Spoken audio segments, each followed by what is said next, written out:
Welcome back, Rage Nation. Got myself Pete here. That's not really exciting. You got Senior Dixon. I don't think that's appropriate. And we got Monsieur Leopard. Explorers deserved it. No. Absolutely. I was disgusted. I cannot believe they've done this. Why is wacky? Why is that good? It's just nonsense. I disagree on that. That's not possible. We're getting the band back together. We're on a mission. Yeah. Now we've got a whole new list of things to complain about. Welcome back, Rage Nation. We are at it again. Got myself Pete here, and we are once again doing some more Guild Ball episodes. With me this time, we got Michiganders Zach, because we don't say his last name. And with him, I guess, Tony, are you also from Michigan? I am from Detroit. Okay, and Zach, I can't remember. Are you Grand Rapids? No, I'm up in the Cadillac area. Oh, is that? Are you an Uber? Are you an upper person? No. Good God, no. They don't have internet up there. Are you kidding me? I thought that the Moose ran the internet. You know, they put the Moose on the treadmill. No, that's Canada. Oh, okay. No, I am decidedly a troll. I live under the bridge. Gotcha. But yeah, we're going to talk about a couple things. We got both of you guys went to Adepticon, so we're definitely going to get into that. There was a local tournament that I ran the Vet Rage into, and then just kind of talking about building some of this stuff up because people are really enjoying playing Guild Ball, so it's been a lot of fun. Yes, sir. So I've seen a lot of hype for it. Yeah, a lot of hype for it. But before we get into that, make sure that you guys are checking us out. You can do that at our Discord channel. Link will be in the notes for that. We also have YouTube where we put different videos up. I actually just put up a video of the print on demand I got for the Brewers, which looked awesome. And then, if you want to support us directly, you can do that at patreon.com/RageQuitWire, where you can support us and you get cool things like episodes early. You get to hang out in the chat if you want. And you get to support the podcast. And if we get more Guild Ball people, we will get more Guild Ball content. So that's always something that is a nice little incentive when we see more and more people joining for the Guild Ball. So, I do this with everybody. We already kind of did this with Zach a little bit. But, Tony, I wanted to ask you, since Guild Ball's come back, how has your area been kind of, approaching it and how you guys been enjoying the game and things like that? I don't technically have a local area. I'm about an hour and a half drive to my nearest game. So you drive an hour and a half to get you some Guild Ball. I do. I drive an hour and a half north every Wednesday and an hour and a half south every Friday. Oh, there you go. Oh, man, you're doing it twice a week, huh? Twice a week. Nice. So both places, we got a good good group of people, probably about 8 or 10 up in Bay City and probably 4 or 6 down in Monroe. Nice. Yeah, and I know, Zach, you've been driving a bunch to get some Guild Ball as well. I mean, I have to drive no matter where I'm going to play. I live up in the frigid north, and so, haven't been out to the Bay City yet. That's a good hour and a half or so drive for me as well. Monroe, good Lord, that's like a 3-hour drive, I want to say. Hey, man, I live in Kansas. It's like 2 hours to anything. Right. And so Grand Rapids is like an hour and a half. So if any of those groups are doing things during a time in which I'm available, it's going to be at least minimum hour and a half. Though the store that we've been playing at, it's like a half hour away. So that's not bad at all. And I was kind of like, are you guys noticing newer players? Or are you guys noticing people who've played the game before and they're just reinvigorated with the game? Where I've been playing, it's we haven't had any new players. It's all the players that are coming back that haven't played since season 1 and 2. Oh, wow. Yeah, it's all those players are coming back. You're digging up the crypts then, huh? Yes. But they're basically like new players sometimes, and right. They've been away from it for so long. Oh, yeah. Game's changed quite a bit since season 1 and 2. Yes. It's actually been almost the exact opposite up here in my area. So far we got 3 brand new players. So we have returning players, myself, Corey and Tracy, we're all coming back. But my girlfriend, she got in, so that's a Got her. fourth. And then, oh yeah, she's immediately. She got real excited. But then I grabbed a coworker, and he's like the least flaky coworker I've ever tried to get into something like this. Typically, I'll get somebody out, they'll demo a couple times, they'll spend $150 on stuff, and then they just stop showing up. Yeah. That's been my experiences in the past. But no, this guy Griffin, he came in, he demoed a bit. He's been running some of my random union models I've laying around. So he's been vet raging it up, Yep. much like yourself. But he just got his pod order in. It looks fantastic. There's a couple blades that were broken off, but everything otherwise was in there. And then he brought a friend of his in yesterday for our game day who demoed out on some farmers. I helped walk him through probably the most optimal turn one in existence with them.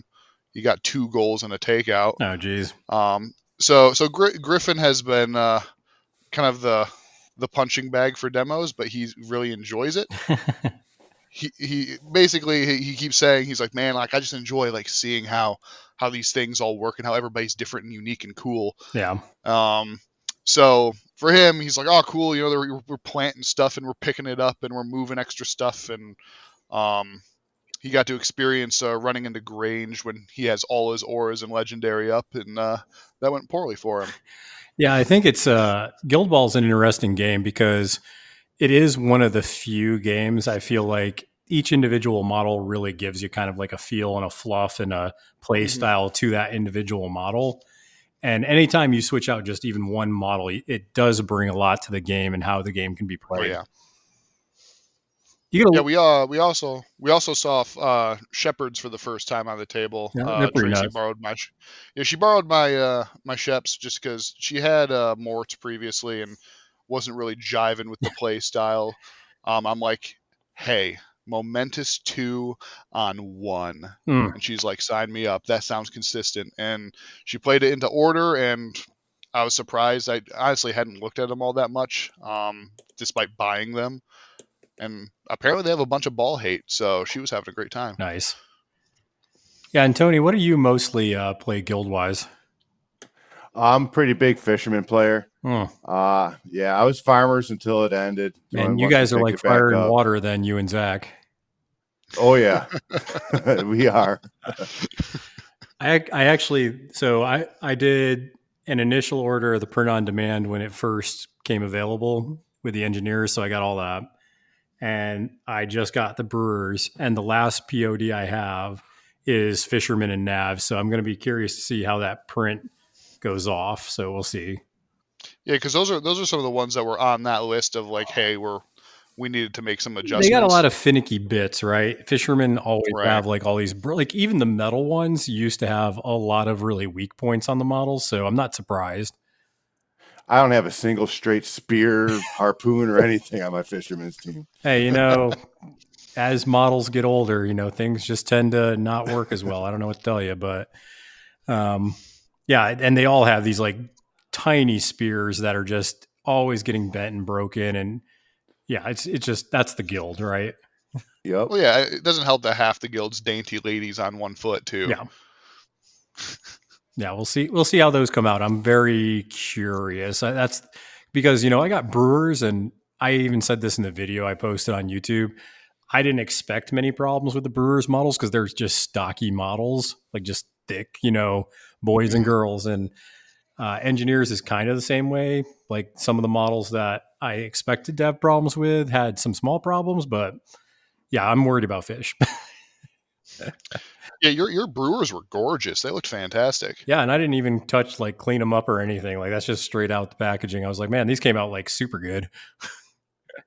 No problems with the brewers. Get you POD brewers. No worries there. But yeah, so that's kind of how I feel like just generally a lot of different people have been approaching Guild Ball, just kind of dusting them off, getting some games back in, and just really enjoying it. So Yeah, I got you guys on because I wanted to talk about just Adepticon because I did see that a lot of people brought Guild Ball stuff. So I was just kind of talk to you guys about your experiences there and the general vibe people were having for the game. Oh, there was a lot of people there. At least on Saturday, we had a couple tables set up, and the amount of people that came by for a game, it was amazing how many people showed up. But we only had 2 tables. You can only get so many games in. Yeah, and it was funny because I think Zach sent me a picture, and I'm like, "Wait, is that the Alex Bots and Zach Gray?" Yeah, Yep. that was game 2 on Saturday. Yeah, and Zach, I don't. Zach always had a tough go with Alex, so I don't know how that game went because Alex plays very cagey, and Zach's kind of just, he'll do what he needs to do to win. So I'm kind of curious on how those games went. Well, I got it recorded, so How nice. Are you going to post I'll that be somewhere? I'm going to post it on my channel here one of these days. Nice. What's your YouTube channel? It's the Mid-Table Gamer. I respect that. That's about where I play. So He says as he's been topping everything he's been doing lately. well, you get better after. Well, and this will kind of go into the discussion later when we talk about kind of just the event I went to. And I was talking to some people about it when I kind of shared some of my thoughts playing Vet Rage. And when you have kind of like a newer game or like a newer meta, a lot of people I was talking to, and I kind of see it, they're like, yeah, aggro does very good early on in a game when it's coming back. But as like metas start to develop, you get a little more control and people understanding like how to counter stuff again. So they were like, yeah, I think the aggro stuff's going to do very well early on as we get back into it.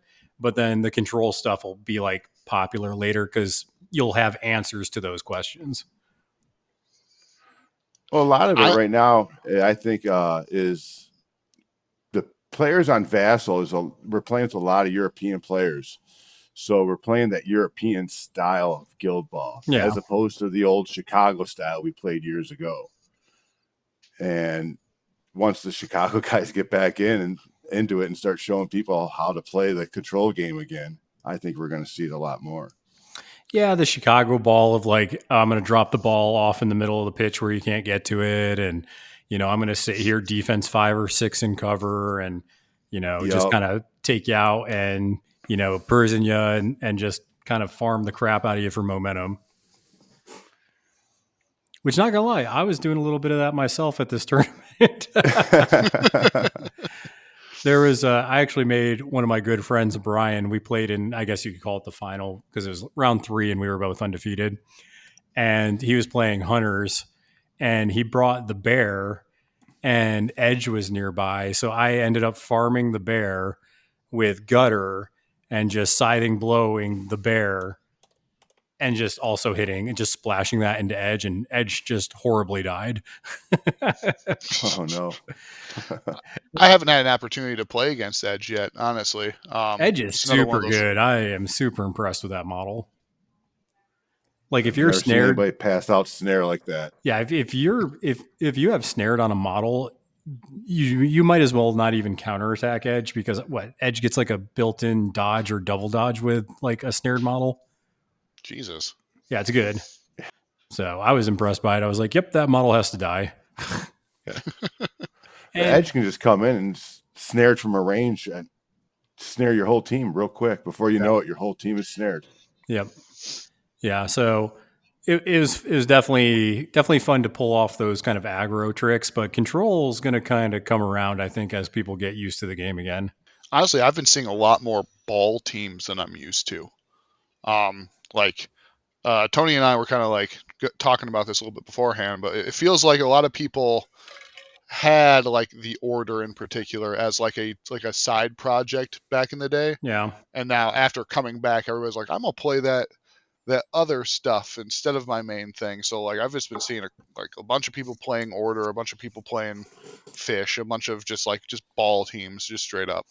Yeah, and I think people are also having fun playing the stuff that they couldn't get or the stuff that just wasn't really too available. I know the third captains for a lot of the guilds, I have no game. Like Rivet, I haven't played her before. I played one game with Corker about a month ago. and I haven't played Flea, I haven't played Nomad. So yeah, I'm pretty excited for that because I just get to play the stuff that I couldn't get a hold of. Like Union had like a non-existent presence in our area because it was so hard to get your hands on back in the day. Yeah. So it's really cool that A, we got a brand new player running Union, and B, Union's even available to allow that. Yeah. Yeah, and I mean, waiting like, because right now I think it's almost been 35 days for both the orders I ran. And I think 7 of those were technically in customs. So it's not even that long that you have to wait for your stuff. I mean, usually if you order from a store, you got to wait like 2 weeks anyways. So the fact this is overseas and you got to wait like a little over a month to get your stuff, I think that's reasonable, but I'm not impatient. So that's kind of where I am. It's not too far off from what I'm used to when I order from the UK anyways. So I think all the complaining you're seeing are the people that are used to next day Amazon stuff. Yeah, these postmodern Amazon people, I tell you. Oh man. So yeah, I mean, I know, Zach, you only got like a game or two in, right, at Adepticon? Yeah, unfortunately, I only got one game in, and it was with my girlfriend. We showed up. There was only one table at the time.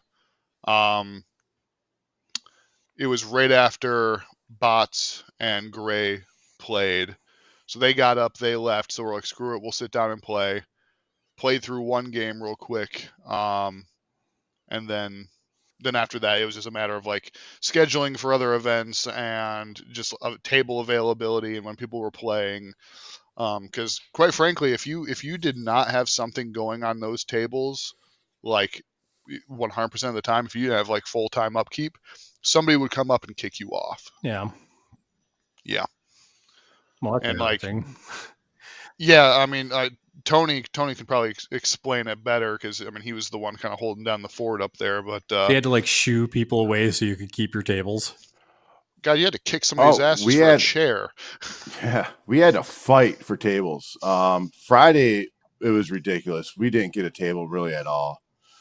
Saturday, I got there at 7 a.m. to get a table, and I had to argue with the guy because at 7:15 I still hadn't started my game. And he's like, "You're going to have to pack your stuff up if you don't get a game started." Huh. Luckily, my opponent showed up like 5 minutes later.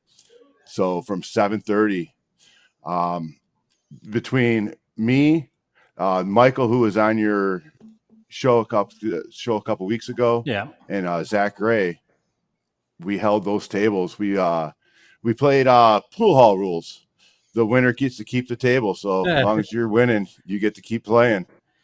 So we just constantly made sure between the three of us and all the random people that kept showing up that there was always somebody at the table. It's almost we eventually like got a spot for a third game. Yeah, it's almost like you guys had to filibuster the entire time just to keep your tables. That's exactly what it was. And if we couldn't find an opponent, one of us would just jump in. Nice. So is there not like a lot of free play area at Adepticon? There was 20 tables. And there's a crap ton of people. Thousands of people, 20 free play tables. I don't know. That's why Adepticon honestly has never appealed to me. It's just like it's so like I just get this picture of it being so crowded and bumping into nerds, and I like a con or a big GT that I have some breathing room to enjoy myself. Yeah, I mean, like my only experiences with Gen Con, honestly. So like compared to that, it was real breezy.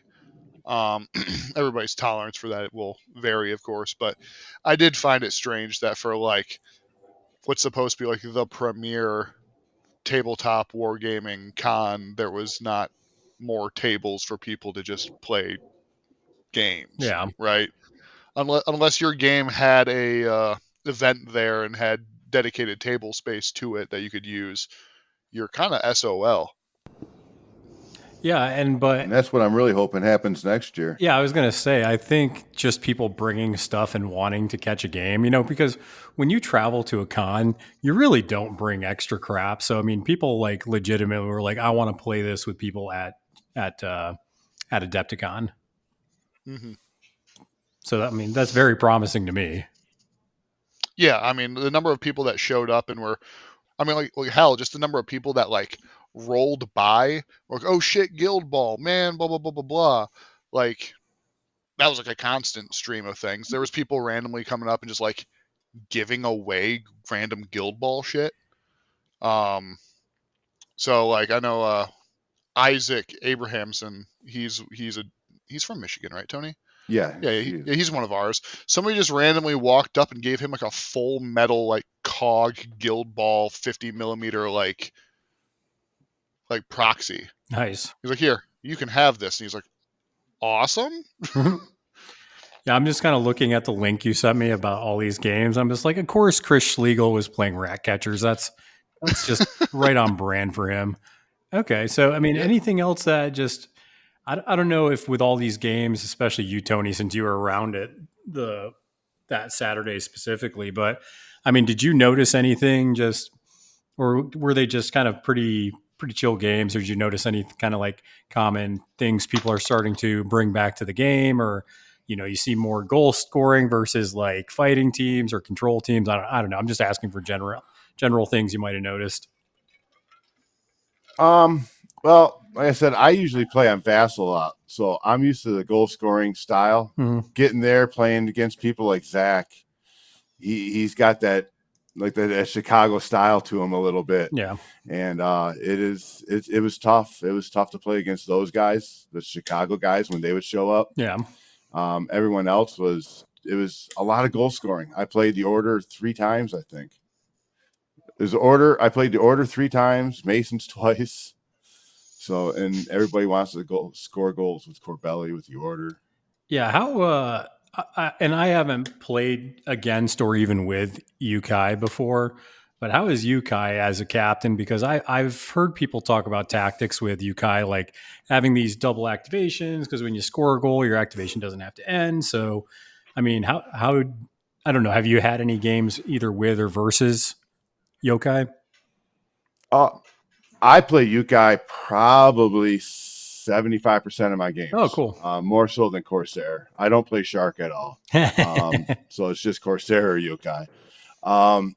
And the skill, all right, the skill floor is really high for Yokai, but the ceiling it's not even there. It's such a complicated model. Yeah. The things that you can do when your turn doesn't end.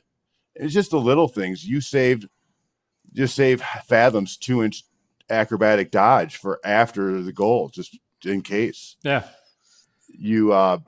I get sucked into that style though. So when I don't play Yukai, I get into trouble because I will heal my models with the momentum from the goal instead of healing my models before the goal. Gotcha. So then I go play another captain and I'm like, I take the goal and I go to heal myself. But your turn's over. Yeah, let me ask you stuff like that. Yeah, let me ask you about just playing Yukai, just because Yukai is definitely. I can only imagine it takes like a lot getting used to, but there's got to be certain situations where there's a bad ball scatter, and you could almost get 2 goals in one activation. I've done it. I've gotten the 2 goals in one activation. It was basically you pass the ball to Yukai, dodging Yukai forward, and then just using the swirling waters to get her up a little bit further. And then if you can get close enough to you can score and save your movement. Yeah. Which is it's all it takes. It's usually like a turn 2 goal. If you can save your movement, score that goal, now you got your movement, plus you get to move that ball 4 inches. If it doesn't land on a model, it's yours. Yeah, Yukai reminds me a lot of like Miners when they first came out. Because when I played Miners when they first were released, I could almost get 3 goals in turn 1. That didn't usually happen. Usually it was 2 goals turn 1 and then 1 turn 2. But I feel like you can do that a lot with Yukai, where all of a sudden it's like, game's over. Oh yeah, I mean, the really powerful play I think is in the link between Fathom and Angel. Yeah, because Fathom can score a goal.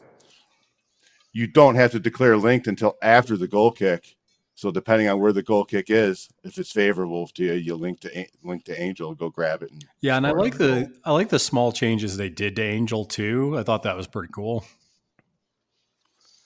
I think so. She's definitely seen a lot more play. She's pretty much better into navigators and to Yukai. That's Mhm. about it. She's probably like a number 4 striker on a Corsair team. Yeah. Yeah, I like that basically now she has just ways to get efficiency without having to allocate influence. Like just her receiving the ball, she gets an influence, and I forget what else. There's something else that procs like nimble to get put up or something. So I thought that was pretty Yeah, cool. after she scores, she can get nimble as well. Yeah. Yep. And she makes her a very influence efficient model. Yeah. You only really need to give her ever one influence, because if she gets the ball, she can then go super shot and score, sprint and score. Yep. Yeah, definitely. I enjoy Corsair. I like the sumo wrestling. That's always fun. So I'm pretty excited to try that once I get the fish stuff. I kind of see the thing is with Shark, I feel like I want to play him just for the feels, like, oh yeah, this is like old school Guild Ball. But he does seem like he's almost lacking something now.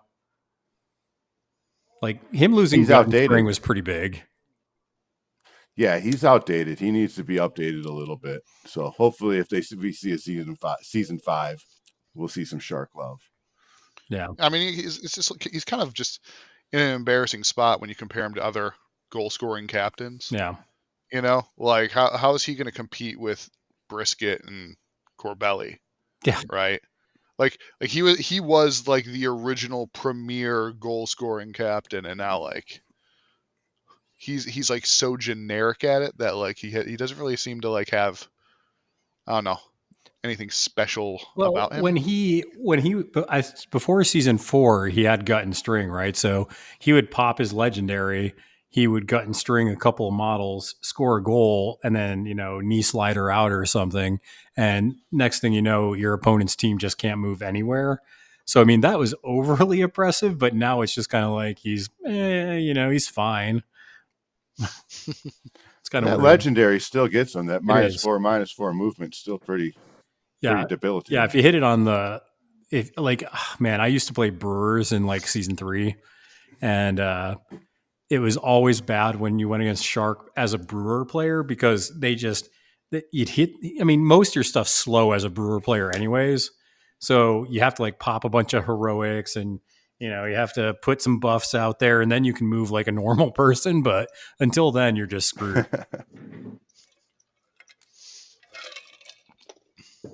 Well, that's good. I'm glad you guys had a pretty good time. Zach, I would ask like what you're playing mostly right now, but it seems like you're just like the demo guy right now. Yeah, I'm kind of the demo guy right now. It's been primarily minors, admittedly, just so I can show off some of the stupid jank, because I just find them entertaining and fun. But also because like they don't particularly hit all that hard, so I'm usually just like I'm gonna score some goals, I'm gonna run up, let you punch me, and I'll try and shove somebody off the side, just for the lulz, I guess. Yeah. But yeah, I've primarily been playing that. I've been jumping around guilds because I own quite a few of them. I've played 2 games with my butchers though. One with Filet, trying out some of the newer models, or not new but updated models. And then I played one classic board game at Adepticon, and I felt bad afterwards.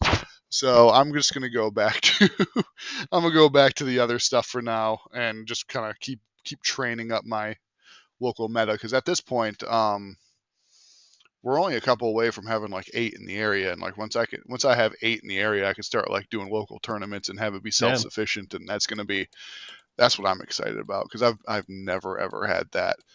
It's usually just been like the 3 of us. So this sudden growth in my area has me really encouraged.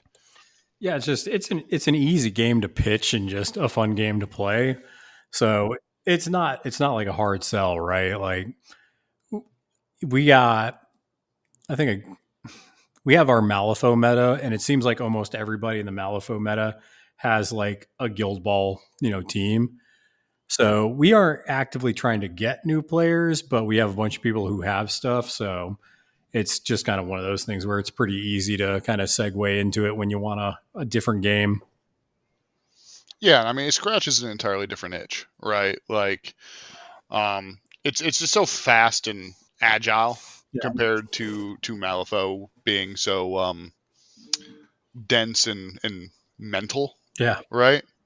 So like to me, like it's an entirely different expectation experience playing either game, and that's kind of what helps for me personally, like separate some of these games I've been playing is like they have an entirely different feel for me. And man, it's just like Guild Ball scratches an itch that nothing else really quite gets, and I'm just incredibly thankful that it's back.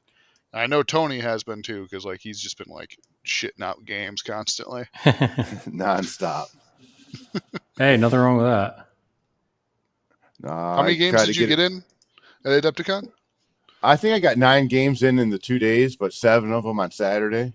Sheesh. That's pretty impressive. Zach Gray played 7 games. Yeah, Zach played 7 games, 7 different captains, which I thought was pretty cool.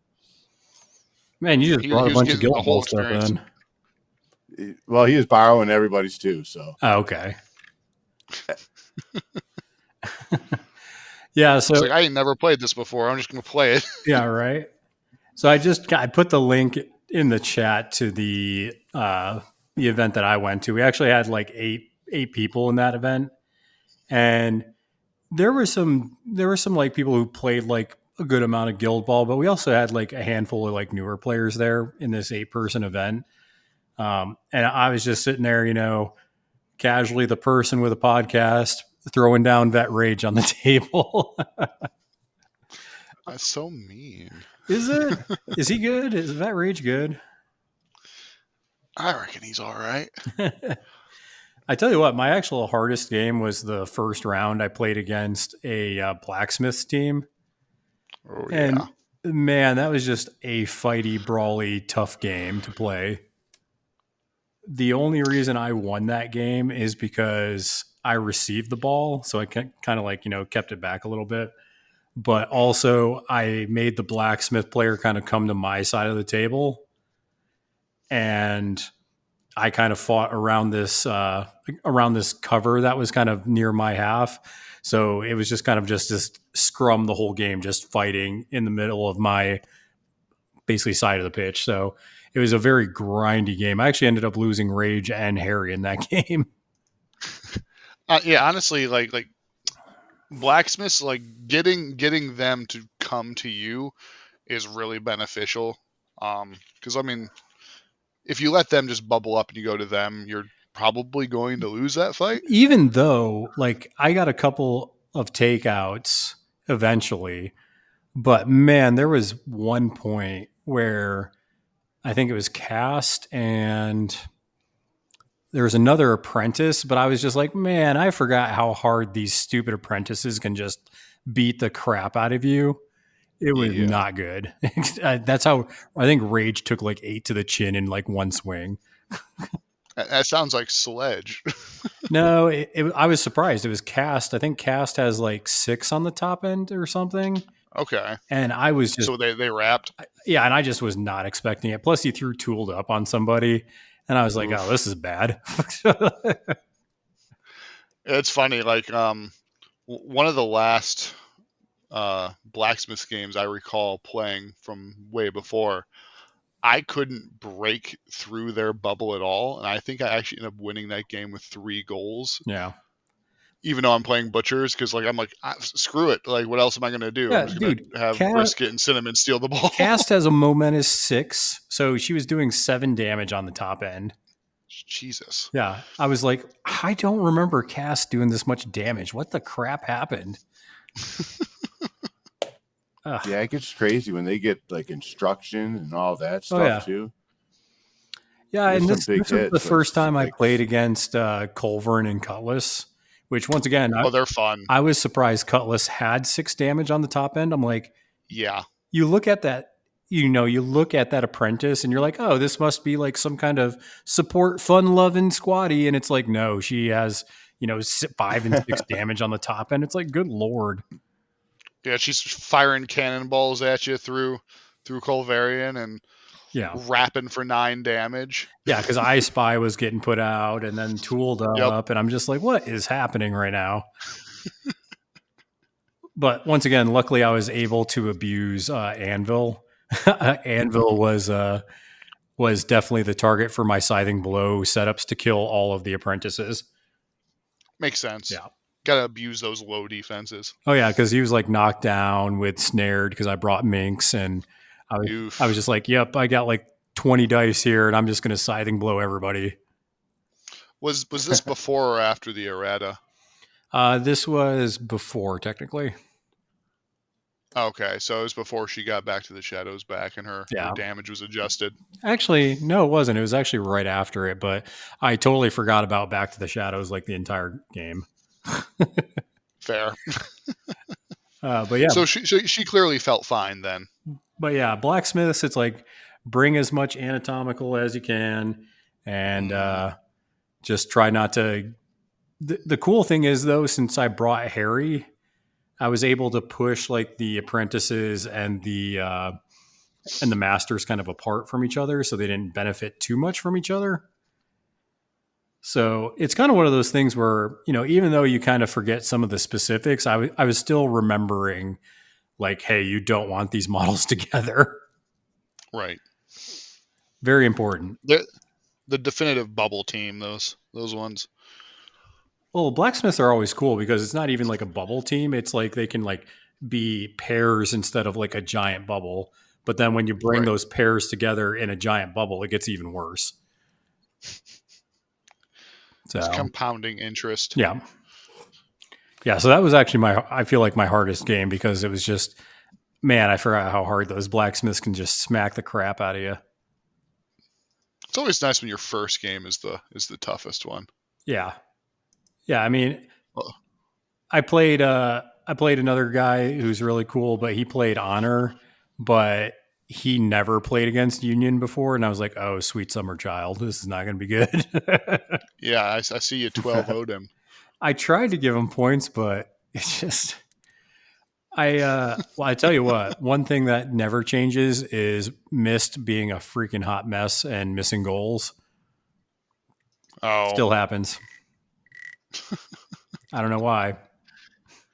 Is that why I keep hearing people say nobody brings Mist?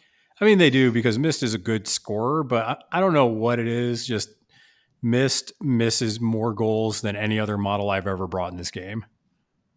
Yeesh. But super good. Just misses. It's kind of like super good, except for when it matters. It's like the Flint syndrome, right? Yeah. I had the same problem with Angel. Her 4 dice kick misses all the time. Yeah. Yeah, it's just weird. It's like almost a model gets a stink like that on them, and it is like, you shouldn't miss all these goals, but you are. Because that's actually was the problem with that blacksmith game is I sent Mist to get the ball off of, I think it was Culverin no, I had the ball, and I just needed one momentous result to score to end the game. And I whiffed, and I didn't get the momentum. So then I'm like, well, now I need to try to run away. Oh man! But yeah. How about your last game? The last game was against Brian with Hunters, so that was a fun game. I'm trying to see. Yeah. He scored a goal with Edge, and then I killed Edge. Right. Yeah, I kind of also. So you guys can probably talk to this a little bit too, because I think you might have experience against it, but also with it. So playing a murder captain like Rage, there was in the Masons game, and also in this game versus Brian when he was playing Theron. So I was playing against Honor and I was playing against Theron. So I had a full stack on Rage because that's pretty much what you always do. You always just want to put 4. You got a free charge. Things feel good. But I think it was on both the games, I think it was turn 2, if not 3. They had a full stack on Theron, and then my other opponent had a full stack on Honor. And they did not think that Rage had the capability of killing that model from pretty much full to dead. and they kind of waited on it, and I was like, all right, well, I'm going to go with Rage now. And you get the free charge, you either pop legendary or pop your heroic, and then things just die, whether you want to bring Fangtooth or you want to bring other kill models like that, right? And I straight up killed those models, and both of them said the same thing, where they're like, I did not think that my captain was going to die in one activation. Because You gonna learn today. well, the key with Rage is, right, you do your free charge because it's free, and you usually can get some sweet, damage and stuff and pushes. The pushes are the big thing on Rage. He has, like, on the low end, he has, damage and a push, which helps kind of rearrange the scrum. But then you bring like a 2-inch reach, and you bring like a Fangtooth or something, and then you start buying attacks for like Fangtooth. So Fangtooth's over here with Bloody Coin or My Gang, and like you're hitting like 6 damage on the top end or something crazy like that. So people don't realize it. They're like, oh, Rage is going to come and, cut me up. But I was like, no, you're setting up the scrum with Rage, doing a little damage, and then buying attacks for your other models just to kill things. And it gets brutal. I'm gonna have to pass that on to Griffin so he gonna learn. Yeah. I mean, if you haven't felt the pain of Rage just like coming in and buying attacks for Fangtooth and buying attacks for Gutter, like if you have Gutter set up on like 2 or 3 models where you can probably get a Scything Blow off on all of them, like you just start to kill everything. You just spam Scything Blow over and over again. Yeah, I mean, there's times where you can get Scything Blow and Wrap to damage. So the problem with Gutter that you got to kind of get a feel for is you can't engage your own models as well, because then you're doing Scything Blow damage to them. So when you're setting up the scrum, you got to kind of position the scrum where nobody's near Gutter except for the opponent. So it gets a little tricky, but once you kind of pilot Rage a few times, you kind of figure it out. Yeah, and you find the right target, and you're going to hit it all the time. Yeah, that's why I feel like when you play against Vet Rage specifically, you don't want to bring, unless you have a lot of armor like Blacksmiths, I feel like you don't want to bring like a defense 3. I think you need defense 4 and up to try and avoid these bloodbaths. Which is why I think Fish is actually a tough matchup for Union, specifically Rage. Yeah, actually, I saw good defense. Yeah. Yeah, and I saw a lot of that in the demo game that we ran yesterday, where like Bushel got a goal early on, and she was sitting in cover, and like they just could not hit her to save their life. He like threw half his team at her, and it's like, oh, 1 hit, 2 hits, 1 hit. It was actually kind of like sad to watch him just like throw all those dice and just whiff over and over again. Yeah. And it's funny because you kind of get to a point in an activation where you just get frustrated. You're like, well, I'm just going to keep doing this. It's like, man, sometimes you just need to be like, okay, this isn't working. I need to go do something else. Right. I can't remember what it was. Was it Fangtooth? I bought an attack with somebody, and I was looking for a specific result. And it was one of those instances where it's like, well, I mean, I missed twice, but what else am I going to do with this one influence? I'm going to try it again. You just got to keep swinging sometimes. Sunken cost fallacy. Yep. Yeah, I mean, it is what it is. But that's why I play Butchers though, so I don't really have to think about those nuances. Attacking with all of my AP is almost always the best choice. Yeah, and the Mason game that I played though, I did feel bad playing against him a little bit because he's a newer player, but when you're in a tournament, you don't know how new somebody is. I mean, they can be like, oh yeah, I'm kind of new, right? But I'm also not looking to lose a game because I underestimated somebody. So it kind of got to the point where I got to like 8-0, and I was sitting here like, oh man, like it's kind of one of those things where you understood is like, oh, I kind of know your crew a little better than you do.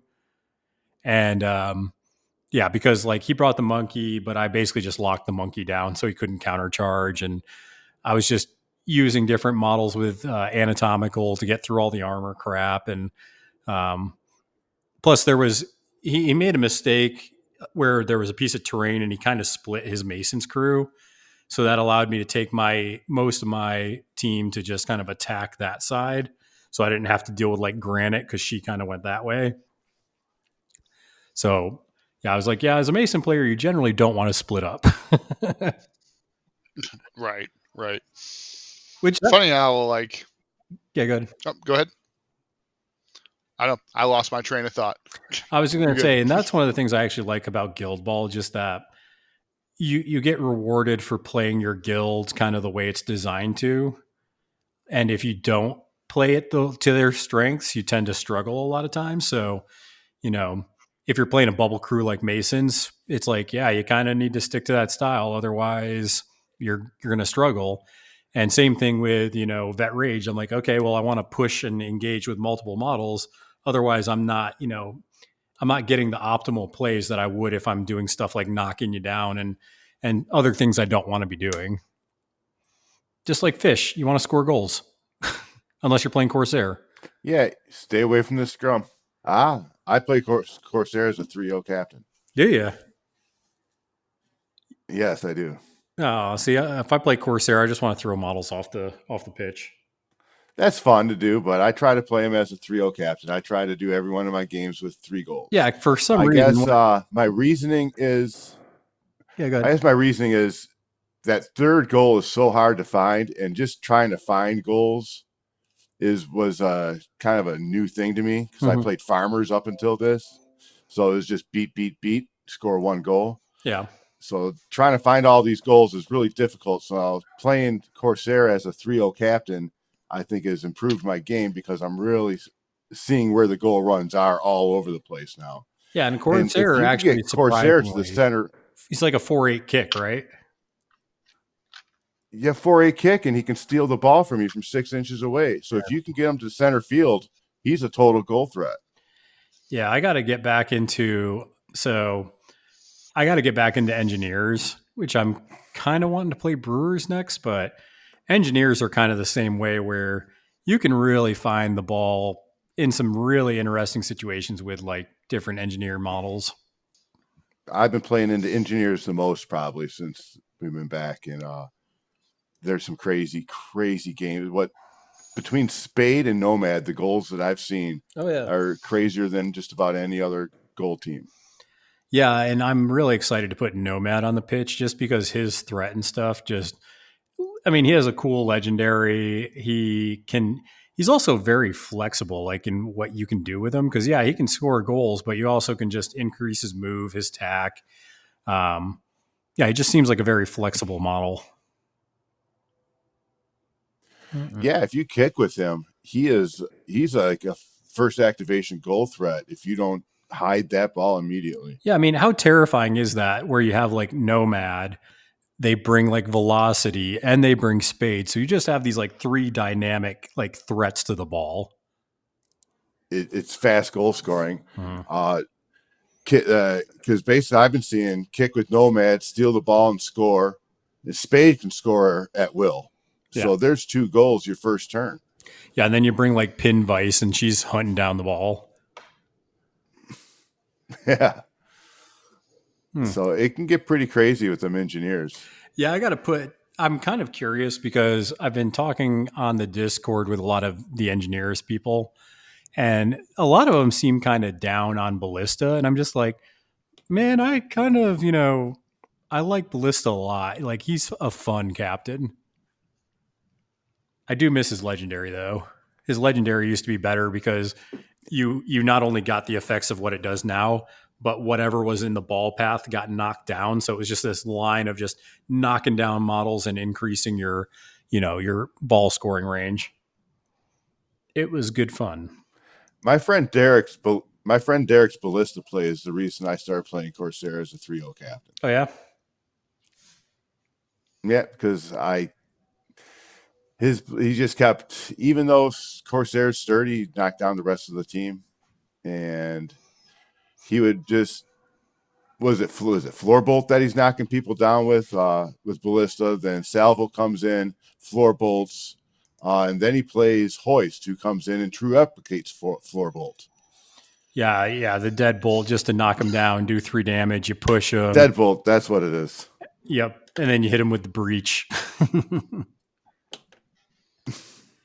Oh man. And he does that, and somehow he's still outside of Corsair's range. Yeah. He still gets second wins or whatever himself back out of Corsair's range. It was annoying. Yeah, I like Ballista in a lot of crews that are trying to like hide the ball, because you're like, all right, well, that model back there you have just hiding the ball, I'm going to go ahead and knock him down with Deadbolt, and now I'm going to go do things. That's why I like bringing Salvo when I play minors. Just range, knockdown, and snatch the ball back up with fissure or something. And Yep. I mean, it's just like printing money at that point. Yeah, man. Scoring. I just found my alternate minor Salvo model. I was like, yes. Mhm. I'm like, I forgot I had this. It's so cool. It's sick. Those minor alts are like some of the better ones, Yeah. honestly. And Yeah, I mean, we've already had a conversation about Colossus, that just being the definitive best version of Colossus that exists. yeah. That old Colossus model is it's not a good model. He's power. I got So my power goofy. fist up in the air, and I got this huge apron that's just flapping around everywhere. Surprised it doesn't get caught in the gears of his machine. Right. Looks like he's like swinging around 2x4s with like fists drilled to the end. Yeah. Yep. And I also found the alt sculpts for what is it? Angel and whatever the little navigator dude is that's only worth 1 VP if you kill him. Horizon. Yeah. So I got that alt model too. So I'm like, oh yeah, I'm ready for all this fish crap that's coming in. It's funny because my girlfriend just bought some fish and navs from a dude downstate, painted already. Oh, nice. And I swear to God, it came with like every alt model I could think of for those teams, except for the captain for the navigators, I think. Even the elusive, like, So yeah, limited edition Kraken. No Kraken. Got No- the no limited Kraken? edition. No, you got limited edition grayscales though. okay. Oh man. I'm very jealous of that team. I was the one that got to deliver it to her, so I got to look nice. at them all. It's like, oh, I should slip her mine on. She'll never know. Well, that's half Trade the 'em reason I out. had to play Union, because my buddy Rich, that's the crew or the team that he had, like, it's pro painted, and I'm just like, yep, I got to show off this sweet paint job, Yep. and it was. I swear, like Guild Ball is like the game where I think I've seen the most like genuinely good paint jobs.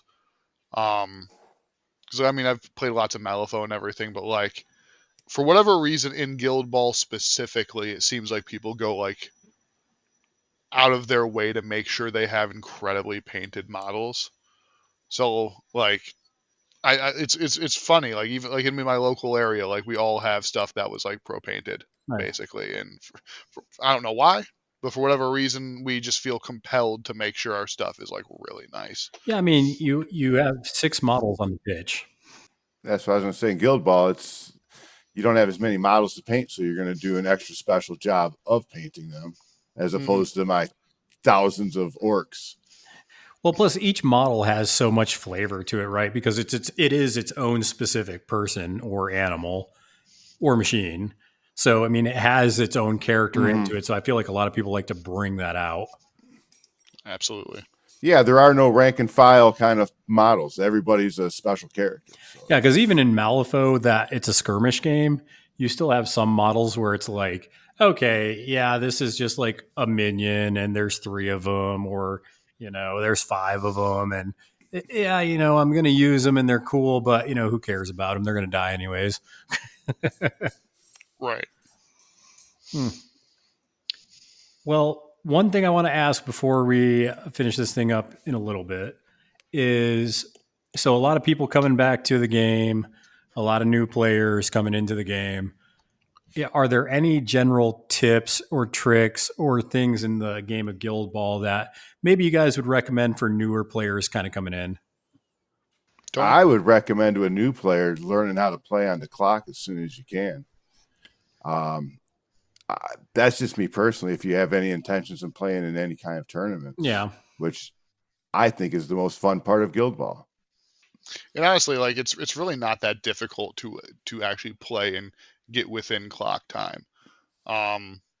Griffin, like on his third game, played on clock and made it within time just fine. So like I think so long as you don't like severely suffer from analysis paralysis, I think it's actually far less like it's intimidating at first, but like once you do it a couple of times, you realize it's nowhere near as bad as you had built it up to be. As for my suggestion, pick 6 models and just play the shit out of them over and over again. Just learn those 6. But yeah, I mean, to my point, just play 6 models over and over again until you get real good at them, know them like the back of your hand, and then call that. Then move on and start learning the other things. Absolutely, that's a good idea. Also, on the clock thing, I mean, nobody wants to play a 3-hour game of Guild Ball. God, So if you no. can just get your games down to an hour and a half, that's 2 games in the time that you would normally play one. So you can get 2 games a night. I mean, that's one of the benefits though of Guild Ball is like how quick and snappy it can be. It's very limber. Yeah. So like getting in quick games just means you get to play more games. Exactly. And like once you get good at it, you score real fast and you play even faster games. And when you're showing up at a store at 6 o'clock and they close at 10, you don't have a whole lot of time. You can only get, if you want to get 2 games in, you have to do it on the clock. Right, so. Absolutely. And even if you're like not doing it like to be super serious, just doing it for the sake of the practice, it maintains that the game stays within that time frame no matter what, right? So if anything, you're just doing yourself a favor by playing on clock in that regard, just because it basically just it sets you up on a schedule so that you can get that game in, move on to the next one, and just maximize your time as much as possible. Yeah. You're gonna end up with a couple rushed activations. I mean, that happens to the best of us, to everybody. You're gonna get the rushed activations. You're gonna get to the point where you know what? This is my last activation because I ran out of clock, and I'm going to take my time with it and really try to find something, Yeah, totally. I mean, I've done that, like I'm sitting there playing boar. I'm like, all right, well, I'm throwing 6 attacks into you, so like, there's no way to make this super quick anyways. I'm just going to do what I got to do.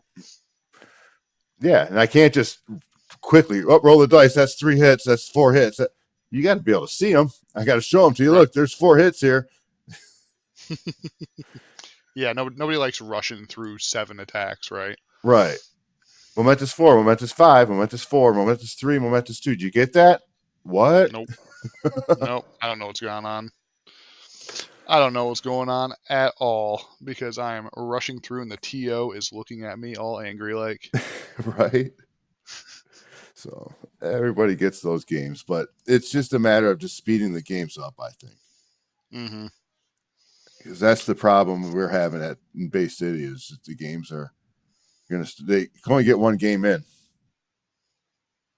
So once we start getting faster, we got a lot of new players though.